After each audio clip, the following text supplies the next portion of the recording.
नमो भगवते वासुदेवाय। आइए पौष मास के महात्म्य में विष्णु पुराण के तीसरे अध्याय का श्रवण कर लेते हैं। श्रवण करने से पूर्व कृपया हमारे चैनल को सब्सक्राइब करें, अधिकाधिक शेयर व लाइक करें और कमेंट बॉक्स में अवश्य लिखें जय हरि विष्णु। ओम नमो भगवते वासुदेवाय। पौष मास के आरंभ की आप सभी को हार्दिक शुभकामनाएं। पौष मास हमारे हिसाब से 10वां महीना होता है।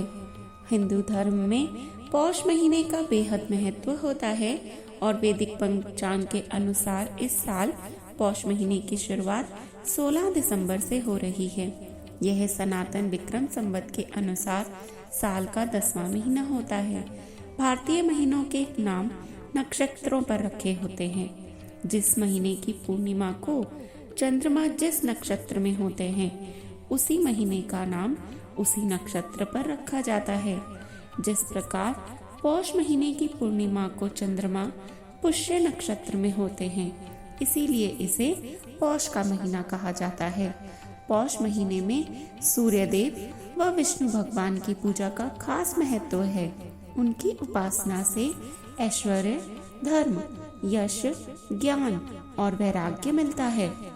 शास्त्रों के अनुसार इस माह को लेकर कई नियम बताए गए हैं और इन नियमों का पालन करना बेहद जरूरी माना जाता है। आइए जान लेते हैं पौष महीने के ये नियम। पौष महीने में मांगलिक कार्य जैसे शादी ब्याह, गृह प्रवेश और मुंडन आदि नहीं किए जाते हैं, क्योंकि इस महीने में सूर्य धनु राशि में होते हैं। इसीलिए इसे खर मास भी कहा जाता है। ज्योतिष के अनुसार खर मास में या मल मास में शुभ कार्य करना शुभ नहीं माना जाता। हालांकि इस महीने में आध्यात्मिक कार्यों, हवन, पूजा पाठ या किसी तीर्थ स्थल की यात्रा करना अति शुभ माना जाता है। पौष महीने में रविवार को सूर्य देव को हमेशा जल चढ़ाएं। तांबे के बर्तन में जल चढ़ाएं और लाल चंदन और लाल फूल डालकर सूर्य देव को ओम सूर्याय नमः इस सूर्य मंत्र का जप करते हुए अर्घ्य दें। रविवार को व्रत रखें और तिल चावल की खिचड़ी का अवश्य दान करें। व्रत का पारण शाम को मीठे भोजन से करें। जरूरतमंदों को कंबल, गर्म कपड़े, गुड़ और तिल का दान करें। तिल और चावल से बनी खिचड़ी का दान करने से पुण्य मिलता है। भगवान सूर्य और विष्णु जी की विशेषकर पूजा करें। इस महीने सूर्य देव और भगवान विष्णु की विशेष पूजा का अत्यंत लाभ मिलता है। तांबे के पात्र से सूर्य देव को जल चढ़ाएं। भगवान विष्णु जी के लिए विष्णु सहस्त्र नाम, विष्णु पुराण इत्यादि का पठन या श्रवण करें। मांस और शराब का सेवन ना करें। बुरी आदतों और अनैतिक कार्यों से बचें। तो यह जानकारी थी पौष माह के नियमों के बारे में और क्या करना चाहिए और क्या नहीं करना चाहिए। तो जैसे कि नियमों में ही बताया है कि यह महीना भगवान विष्णु और सूर्य देव की आराधना के लिए विशेषकर लाभकारी होता है। तो इस महीने से हम भगवान विष्णु के विष्णु पुराण के एक एक अध्याय के महात्म्य का वर्णन करते जाएंगे। कृपया हमारे साथ बने रहिएगा। जिस प्रकार से आपने मार्गशीर्ष मास के महात्म्य को सुनने में हमारा उत्साह बढ़ाया, इसी प्रकार यह महात्म्य सुनकर भी और अपने आशीर्वाद स्वरूप लाइक व कमेंट अवश्य कर दीजिएगा। तो आइए आज से शुरू करते हैं विष्णु पुराण का प्रथम अध्याय। श्री विष्णु पुराण के 6 अंश हैं। हम पहले अंश के पहले अध्याय का उपोद्घात का वर्णन करते हैं। नारायणं नमस्कृत्य नरं चैव नरोत्तमं देवीं सरस्वतीं व्यासं ततो जयमुदीरयेत्। श्री सूत जी बोले, मैत्रेय जी ने नित्य कर्मों से निर्वृत हुए मुनिवर पराशर जी को प्रणाम कर एवं उनके चरण छूकर पूछा, हे गुरुदेव, मैंने आप ही से संपूर्ण वेद, वेदांग और सकल धर्म शास्त्रों का क्रमशः अध्ययन किया है। हे मुनि श्रेष्ठ, आपकी कृपा से विपक्षी भी मेरे लिए यह नहीं कह सकेंगे कि मैंने संपूर्ण शास्त्रों के अभ्यास में परिश्रम नहीं किया। हे धर्मज्ञ, हे महाभाग, अब मैं आपकी मुखारविंद से यह सुनना चाहता हूँ कि यह जगत किस प्रकार उत्पन्न हुआ और आगे भी अर्थात दूसरे कल्प के आरंभ में कैसे उत्पन्न होगा, तथा हे ब्राह्मण, इस संसार का उपादान कारण क्या है। यह संपूर्ण चराचर किससे उत्पन्न हुआ है, यह पहले किसमें लीन था और आगे भी किसमें लीन हो जाएगा। इसके अतिरिक्त आकाश आदि भूतों का परिमाण, समुद्र, पर्वत तथा देवता आदि की उत्पत्ति, पृथ्वी का अधिष्ठान और सूर्य आदि का परिमाण तथा उनका आधार, देवता आदि के वंश, मनु, मनवंतर, चारों युगों में विभक्त कल्प और कल्पों के विभाग, प्रलय का स्वरूप, युगों के पृथक पृथक संपूर्ण धर्म, देव ऋषि और राज ऋषियों के चरित्र, श्री व्यास जी कृत वैदिक शाखाओं की यथावत रचना तथा ब्राह्मण आदि वर्ण और ब्रह्मचार्य आदि आश्रमों के धर्म, ये सब हे महामुनि शक्तिनंदन मैं आपसे सुनना चाहता हूँ। हे ब्राह्मण, आप मेरे प्रति अपना चित्त प्रसादोन्मुख कीजिए, जिससे हे महामुने मैं आपकी कृपा से यह सब जान सकूं। श्री पराशर जी बोले, हे धर्मज्ञ मैत्रेय, मेरे पिताजी के पिताजी श्री वशिष्ठ जी ने जिसका वर्णन किया था उस पूर्व प्रसंग का तुमने मुझे अच्छा स्मरण कराया, इसलिए तुम धन्यवाद के पात्र हो। हे मैत्रेय, जब मैंने सुना कि पिताजी को विश्वामित्र की प्रेरणा से राक्षस ने खा लिया है तो मुझको बड़ा भारी क्रोध हुआ। तब राक्षसों का ध्वंस करने के लिए मैंने यज्ञ करना आरंभ किया। उस यज्ञ में सैकड़ों राक्षस जलकर भस्म हो गए। इस प्रकार उन राक्षसों को सर्वथा नष्ट होते देखकर मेरे महाभाग पितामह वशिष्ठ जी मुझसे बोले, हे वत्स, अत्यंत क्रोध करना उचित नहीं, अब इसे शांत करो। राक्षसों का तो कुछ भी अपराध नहीं है, तुम्हारे पिता के लिए तो ऐसा ही होना था। क्रोध तो मूर्खों का ही हुआ करता है, विचारवानों को भला कैसे हो सकता है। भैया, भला कौन किसी को मारता है? पुरुष स्वयं ही अपने किए का फल भोगता है। हे प्रियवर, यह क्रोध तो मनुष्य के अत्यंत कष्ट से संचित यश और तप का भी प्रबल नाशक है। हे तात, इस लोक और परलोक दोनों को बिगाड़ने वाले इस क्रोध का महर्षिगण सर्वदा त्याग करते हैं, इसलिए तू इसके वशीभूत मत हो। अब इन बेचारे निरपराध राक्षसों को दग्ध करने से क्या लाभ? आपने इस यज्ञ को समाप्त करो। साधुओं का धन तो सदा क्षमा ही होता है। महात्मा दादाजी के इस प्रकार समझाने पर उनकी बातों के गौरव का विचार करके मैंने वह यज्ञ समाप्त कर दिया। इससे मुनि श्रेष्ठ भगवान वशिष्ठ जी अत्यंत प्रसन्न हुए। उसी समय ब्रह्मा जी के पुत्र पुलस्त्य जी भी वहाँ आए। हे मैत्रेय, पितामह वशिष्ठ जी ने उन्हें अर्घ्य दिया। तब वे महर्षि पुलह के ज्येष्ठ भ्राता महाभाग पुलस्त्य जी आसन ग्रहण करके मुझसे बोले, तुमने चित्त में बड़ा वैर भाव रहने पर भी अपने बड़े बूढ़े वशिष्ठ जी के कहने से क्षमा स्वीकार की है, इसलिए तुम संपूर्ण शास्त्रों के ज्ञाता होगे। हे महाभाग, अत्यंत क्रोधित होने पर भी तुमने मेरी संतान का सर्वथा मूलोच्छेद नहीं किया, अतः मैं तुम्हें एक और उत्तम वर देता हूँ। हे वत्स, तुम पुराण संहिता के वक्ता होगे और देवताओं के यथार्थ स्वरूप को जानोगे तथा मेरे प्रसाद से तुम्हारी निर्मल बुद्धि प्रवृत्ति और निर्वृत्ति अर्थात भोग और मोक्ष के उत्पन्न करने वाले कर्मों में निसंदेह हो जाएगी। फिर मेरे पितामह भगवान वशिष्ठ जी बोले, पुलस्त्य जी ने जो कुछ कहा है वह सभी सत्य होगा। हे मैत्रेय, इस प्रकार पूर्व काल में बुद्धिमान वशिष्ठ जी और पुलस्त्य जी ने जो कुछ कहा था वह सब तुम्हारे प्रश्न से मुझे स्मरण हो आया है। अतः हे मैत्रेय, तुम्हारे पूछने से मैं उस संपूर्ण पुराण संहिता को तुम्हें सुनाता हूँ। तुम उसे भली प्रकार ध्यान देकर सुनो। यह जगत विष्णु जी से उत्पन्न हुआ है, उन्हीं में स्थित है। वे ही इसकी स्थिति और लय के कर्ता हैं तथा यह जगत भी वे ही हैं। जय हरि विष्णु। इस प्रकार प्रथम अंश के प्रथम अध्याय का समापन हुआ। अब दूसरा अध्याय शुरू करते हैं। जिसका शीर्षक है 24 तत्वों के विचार के साथ जगत की उत्पत्ति कर्म का वर्णन और विष्णु जी की महिमा। श्री पराशर जी फिर बोले, जो ब्रह्मा विष्णु और शंकर रूप से जगत की उत्पत्ति स्थिति और संहार के कारण है तथा अपने भक्तों को संसार सागर से तारने वाले हैं, उन विकार रहित शुद्ध अविनाशी परमात्मा सर्वदा एक रस सर्व विजयी भगवान वासुदेव विष्णु को नमस्कार है, जो एक होकर भी नाना रूप वाले हैं, स्थूल सूक्ष्ममय हैं, अव्यक्त एवं व्यक्त रूप हैं तथा अपने अनन्य भक्तों की मुक्ति के कारण हैं, उन श्री विष्णु भगवान को नमस्कार है।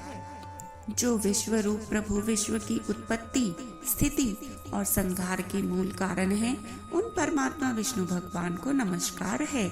जो विश्व के अधिष्ठान हैं, अति सूक्ष्म से भी सूक्ष्म हैं, सर्व प्राणियों में स्थित पुरुषोत्तम और अविनाशी हैं, जो परमार्थतः अति निर्मल ज्ञान स्वरूप हैं, किंतु अज्ञानवश नाना पदार्थ रूप से प्रतीत होते हैं, तथा जो जगत की उत्पत्ति और स्थिति में समर्थ एवं उनका संहार करने वाले हैं, उन जगदीश्वर अजन्मा अक्षय और अव्यय भगवान विष्णु को प्रणाम करके तुम्हें वह सारा प्रसंग क्रमशः सुनाता हूँ, जो दक्ष आदि मुनि श्रेष्ठों के पूछने पर पितामह भगवान ब्रह्मा जी ने उनसे कहा था।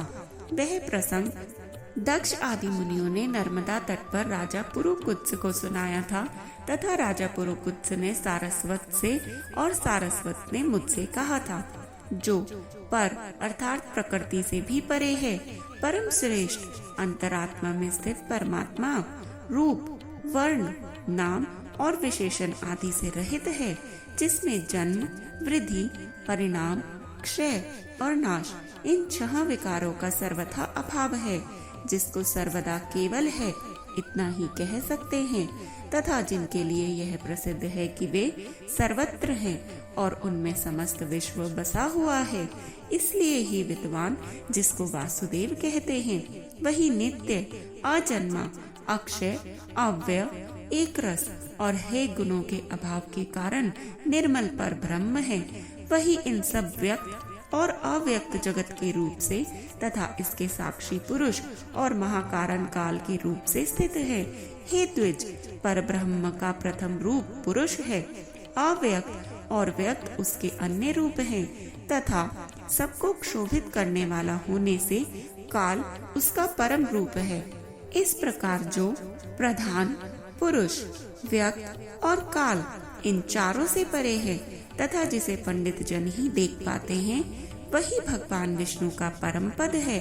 प्रधान पुरुष व्यक्त और काल ये भगवान विष्णु के रूप पृथक पृथक संसार की उत्पत्ति पालन और संहार के प्रकाश तथा उत्पादन में कारण है।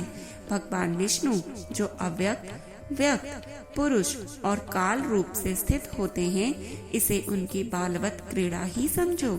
उनमें से अव्यक्त कारण को जो सदस्य रूप अर्थात कारण शक्ति विशिष्ट और नित्य जो कि सदा ही एक रस है, श्रेष्ठ मुनिजन प्रधान तथा सूक्ष्म प्रकृति कहते हैं।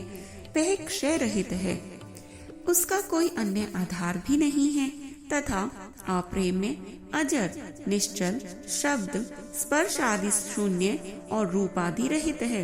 वह त्रिगुणमयी और जगत का कारण है तथा स्वयं अनादि एवं उत्पत्ति और लय से रहित है।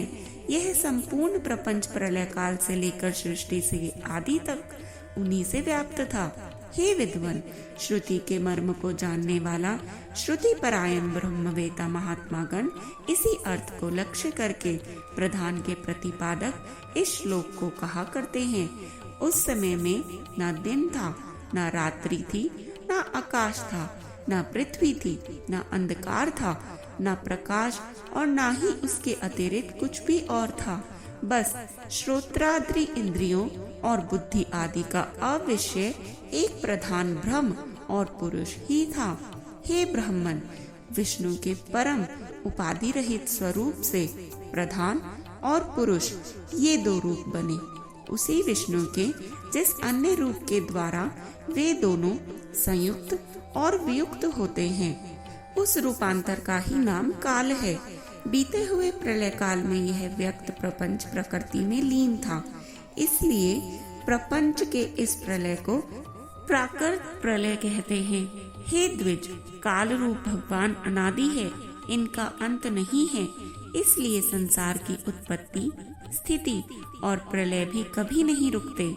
हे मैत्रेय, प्रलय काल में प्रकृति के साम्य अवस्था में स्थित हो जाने पर और पुरुष के प्रकृति से अलग हो जाने पर विष्णु भगवान का काल रूप प्रवर्त होता है।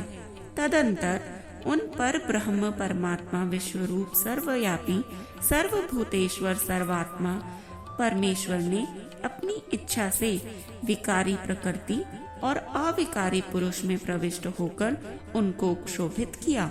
जिस प्रकार क्रियाशील न होने पर भी गंध अपनी सन्निधि मात्र से ही मन को क्षुभित कर देता है, उसी प्रकार परमेश्वर अपने होने मात्र से ही प्रधान और पुरुष को प्रेरित करते हैं।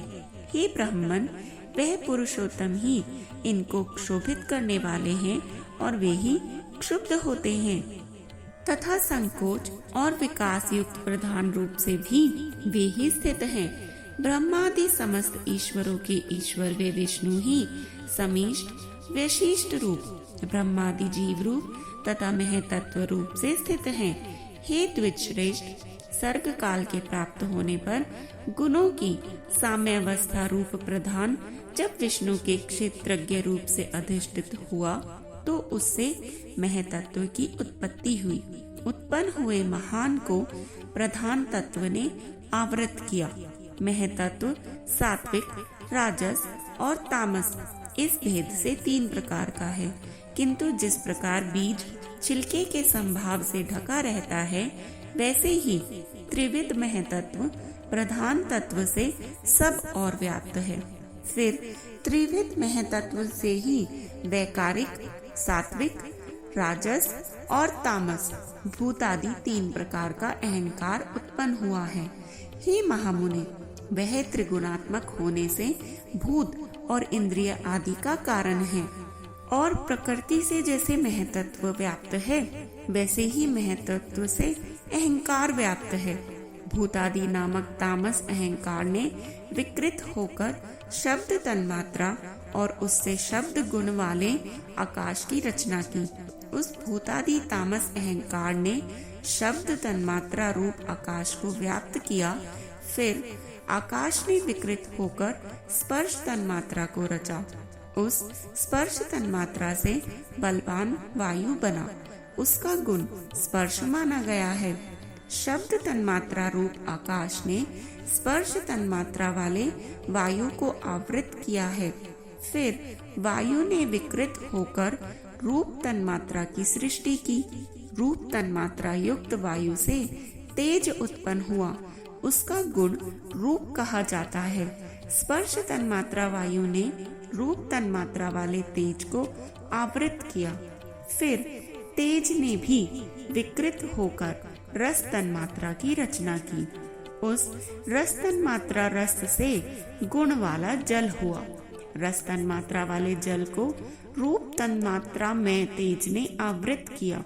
रस तन्मात्रा रूप जल ने विकार को प्राप्त होकर गंध तन्मात्रा की सृष्टि की, जिससे पृथ्वी उत्पन्न हुई है, जिसका गुण गंध माना जाता है।